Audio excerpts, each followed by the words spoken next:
ça participe. Mais c'est une vision en même temps très, très courte vue, d'une part de ce dont les startups ont besoin, et d'autre part de ce que peut leur proposer la ville. Alors aujourd'hui, dans le cadre d'un projet privé, parce que c'est le projet de Xavier Niel, il y a le projet de Halles Fraissinet. Moi je suis pour, il faut bien voir que c'est complètement orthogonal avec ce que la ville a fait jusqu'à maintenant. La ville a fait une multiplication de petites pépinières, et là on envisage une concentration sous le regard d'un privé.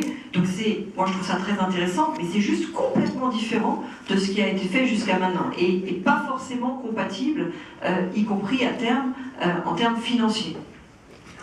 Et surtout, le mètre carré n'est pas le seul sujet, c'est l'intérêt du projet Halles Fraissinet. C'est que les entreprises, elles ont besoin à ce stade de développement d'un certain nombre de services, du service juridique par exemple.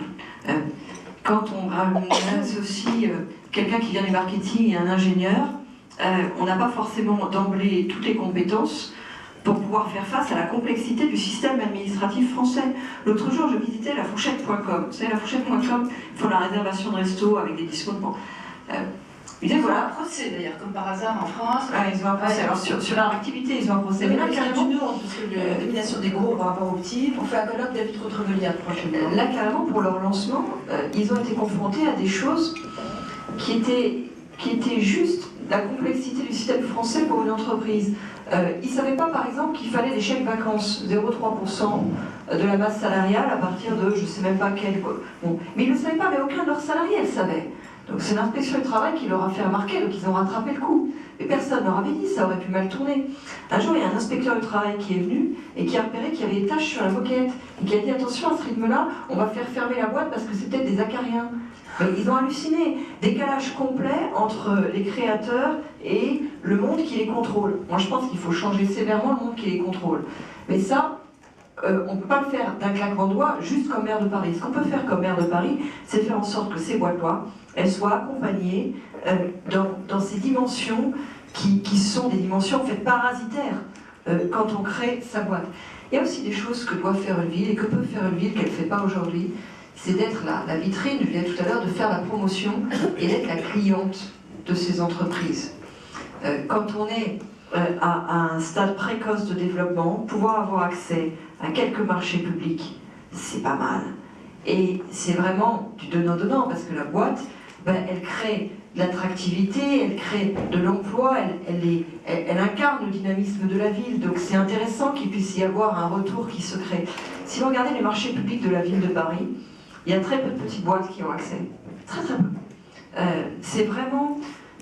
D'abord, il faut dire que c'est plus simple pour ceux qui passent les marchés publics de passer avec des groupes.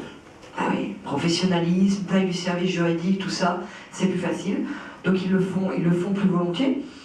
Et puis il y a une tendance en fait naturelle qui est liée au fait qu'un marché public c'est très lourd et un petit n'a pas spontanément tous les moyens pour répondre. Donc entre la tendance naturelle de fond, l'inertie du système et la préférence du service passateur de marché, les petits se trouvent exclus. En France, pareil. Oui, on a des membres qui sont victimes. À Paris, tu penses qu'on peut changer? Est-ce que c'est pas général, la façon dont fonctionne? C'est général, mais je te parle de ce qu'on peut faire à Paris. À Paris, ce qu'on peut faire, par exemple, c'est légal. Tu ne peux pas supprimer les appels d'offres, mais tu peux, tu as une possibilité légale de réserver une part de l'appel d'offres aux PME, et tu peux créer un service qui accompagne ça, tu as le droit de le faire, les PME de ta ville, pour qu'elles puissent répondre à tes marchés publics. Donc tu les allèges, en fait, c'est pas la rupture d'égalité, elles passent quand même au marché public, mais tu leur donnes la possibilité de remplir leur dossier, de pouvoir se présenter. Autre chose, tu peux passer des appels d'offres spécifiques sur des projets innovants. La ville de Paris se veut aujourd'hui capitale du numérique. On sait bien ce qu'il en est depuis l'affaire des pigeons, avec toutes les entreprises qui sont en train de partir et de filer. Mais de toute façon, elle n'est en aucune manière la démonstratrice des solutions qu'elle prétend vouloir faire éclore chez elle. Si vous allez sur le site internet de la ville, si vous essayez d'avoir une expérience touristique numérique à Paris, vous vous rendrez compte qu'on n'est pas du tout à la pointe, y compris pour des sujets qui sont extrêmement prégnants dans la vie quotidienne, comme le stationnement et la circulation. On n'utilise absolument pas tous les outils numériques qui existent sur le marché. Vous regardez, je suis allée voir à Tel Aviv tout leur écosystème de start-up. Ils ont à Tel Aviv énormément de problèmes de parking. Donc ils ont développé, c'est bouché, plus de place, ils ont développé toutes sortes de dispositifs de mutualisation des places de parking, de recherche de la place de parking, qui sont géniaux, qu'on aurait pu développer à Paris, et pour lequel, si Paris avait bien voulu faire la promotion de son propre génie, pour résoudre ses propres problèmes, on aurait pu non seulement trouver des solutions pour nous, mais les exporter. Parce que tout le monde sait qu'il y a un problème de stationnement à Paris. Je vous donne juste un exemple que j'ai vu comment ça fonctionnait, c'est génial. C'est une start-up qui s'appelle Parco. Bon. Et elle a été inventée par des utilisateurs, des gens qui l'ont inventée pour eux parce qu'ils ne trouvaient pas de place dans leur ville. C'est une communauté en fait de la recherche de places de stationnement. Ils utilisent les senseurs qui sont sur votre iPhone et GPS. Vous vous êtes garé, il voit bien que la voiture a arrêté de rouler parce que c'est un algorithme qui voit que vous étiez en voiture en fonction de la façon dont ça se déplaçait sur le GPS, que la voiture a arrêté de rouler et que vous vous êtes mis à marcher. Vous n'avez pas besoin de le signaler, c'est les senseurs de l'iPhone qui le signalent au système. Et donc il enregistre l'endroit où vous avez garé votre voiture. La fois d'après, quand il vous voit marcher en allant en marchant vers l'endroit où vous avez garé votre voiture, il repère que vous allez la reprendre. Et il le signale au système et à la communauté des utilisateurs de Parco, et le gars qui est dans le coin en train de chercher une place se voit informé, non pas qu'une place s'est libérée, mais qu'une place va se libérer. Et donc il arrive... C'est anonyme au moins. C'est anonyme, bien sûr.